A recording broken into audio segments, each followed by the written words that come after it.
Luca non è più in dialisi, Luca ha ripreso una qualità di vita normale. Il fatto di essere riusciti a gestirlo in maniera così intensiva senza avere delle significative complicanze correlate alla dialisi ha fatto sì che la crescita del bambino sia ottima. È il 2020 quando Luca, a 4 mesi di vita, arriva per la prima volta nel pronto soccorso pediatrico di Padova. La sua insufficienza renale è già grave, il rene è completamente bianco, come mostra la sua ecografia, per accumulo di ossalati.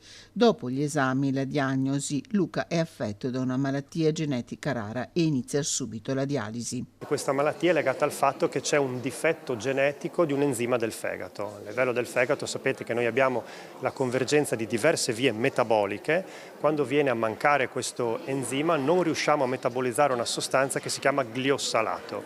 Questa sostanza si accumula e il nostro organismo la converte in ossalato, che è tossico per l'organismo. Quello che ha reso unico la gestione di questo caso è che siamo stati in grado di avere precocemente accesso a un farmaco innovativo attraverso un regime di dialisi intensiva, di portare il bambino al trapianto in una condizione ideale avendo un basso deposito di ossalati a livello sistemico. Sono 5 anni e mezzo tutti in salita per Luca alla dialisi peritoneale che si fa a casa 10 ore ogni notte.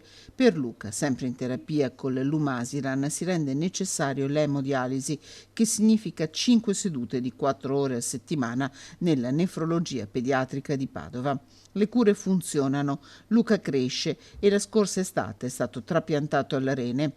Risultati resi possibili grazie a un approccio multidisciplinare alla malattia nel centro di Padova, riferimento per tutto il Triveneto. Qui dal 1987 sono stati eseguiti 610 trapianti di rene pediatrici, 26 l'anno scorso, 350 ricoveri nel 2025, 2290 le dialisi peritoneali, 630 le terapie renali extracorporee.